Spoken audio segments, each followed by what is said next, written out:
Hey guys, welcome back to the channel. In today's video, we will be looking at the Jack O'Sullivan case and going over the most recent information that we have, including new searches and police saying their main priority is finding Jack, which is hard to believe considering how the family have been treated. So firstly, we had a post from Catherine that she put in the Find Jack Facebook group, and it says, "It had been brought to my attention tonight that some of the reported sightings have not been followed up on. The police have dismissed most of them as they have totally made up their minds on where Jack is. If Jack is found somewhere they have not considered, then it's a total disaster for them." As for our own email, findjack23@gmail.com, if you have not had a response from me, Catherine O'Sullivan, then could you please resend any information just in case it has fallen through the loop? I will respond personally to any information. Many thanks for all your continued support and help. Together we will bring my boy home. Now Catherine is spot on with this, and if Jack is found somewhere they refuse to look, then it is definitely a bad situation for the police. How could they have made their minds up on where Jack is? And I'm guessing Catherine is on about Jack being in the river, which everyone has talked about, and Jack's mom has already done a video which shows us Jack's last steps. And in my opinion, I think Jack being in the river is very unlikely. There's no way that he would even go close to the water. He was trying to find his way home, or a way of getting home. I understand completely why Jack's family don't feel supported by the police, and it's so sad to see. How could they do this to a family that needs immediate help? The fact that the police dismissed some of the sightings of Jack and chose not to follow up on them is unbelievable. In a missing persons case, you follow everything and anything that you find in the hopes of bringing them back to their family. Like Catherine said, if you have any information or something that is important to do with Jack, then send it to her email and she will respond. Sadly, things do get missed. I can't imagine how many emails Catherine has had, including some from trolls looking for attention, and there is a possibility that things can get missed. So if you did send anything important, please send it through again if you didn't get a reply. So the police has responded to what Catherine has said about not following up on sightings of Jack. And they probably felt like they had to, because otherwise it makes them look bad. Not being funny, but do your job. It's that simple. Catherine wouldn't put this out if she didn't feel this way and knew this information. So let's see what the police had to say for themselves. Avon and Somerset Police say they follow up all meaningful lines of inquiry in their investigation into missing Bristol student Jack O'Sullivan. It comes as Jack's mom accused police of not following up reported sightings of him. Catherine O'Sullivan says officers dismissed most of them as they have totally made up their minds on where Jack is. A police spokesperson said, "We remain open-minded about what happened to Jack O'Sullivan after he went missing in the Cumberland Basin area of Bristol, and our investigation is continuing. Since Jack disappeared, we've received more than 130 calls in our contact center with information, as well as receiving weekly updates from the family's representatives. Each report is carefully assessed and triaged by detectives from our investigation team. They consider the information provided, the evidential value, and the relevance to the investigation.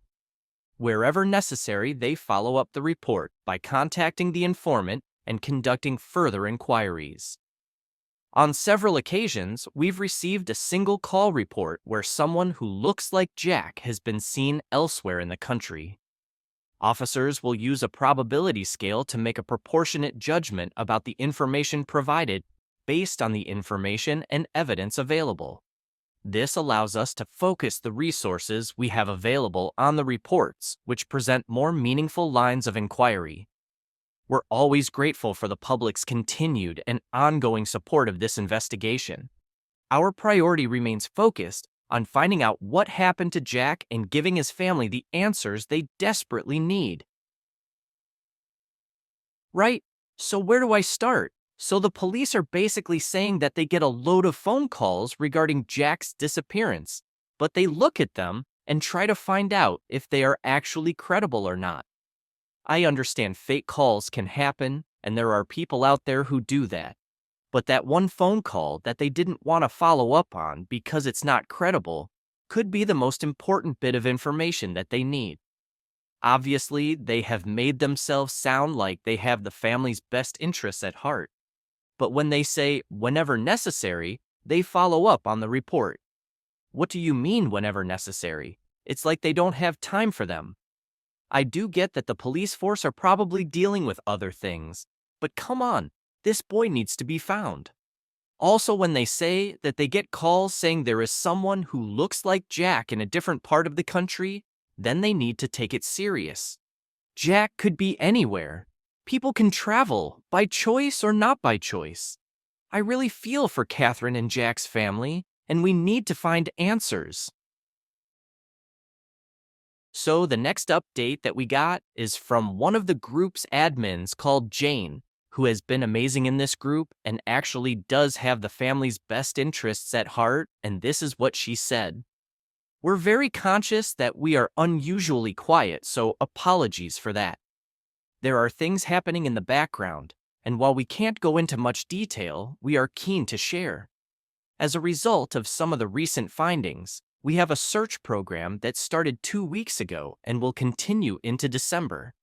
There was a large-scale search 2 weekends ago involving a team of technicians with metal detectors. Pretty much the whole day was spent searching for any trace of Jack's phone or any other of his possessions that could have been picked up by their equipment. Despite some heroic efforts and a lot of ground covered, nothing was found.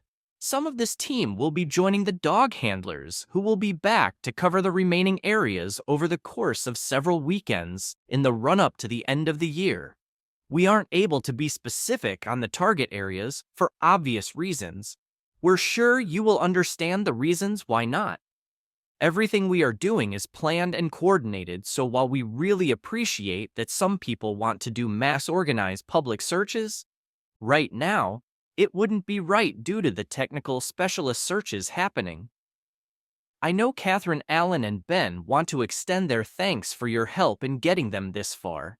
And also, if you are out walking, they ask for you to be extra vigilant and search where you can and as safely as you can. And, on behalf of us admins, thank you for your patience, support, encouragement, and downright tenacity. We wouldn't be anywhere without you, and the people involved in our searches to date, such generous, warm-hearted, and kind people. Thank you. So this is really nice messages, and it shows that things are going on behind the scenes, and they don't want to say too much. This is very understandable, because they need to use the information that they have carefully, and I think it's best to keep it to themselves while they deal with what they have going on. Even though they haven't had much information to share at this point, in Jane's words, unusually quiet, we still stand with them and totally understand the situation. Even if it is a little bit quiet, personally, I won't give up and will still stand by the family, and from what the group is like, which is nearly at 90,000, I think everyone feels the same. Another shout out to this group because it's full of amazing people who want to help this family get their boy home and have come together to do everything they can.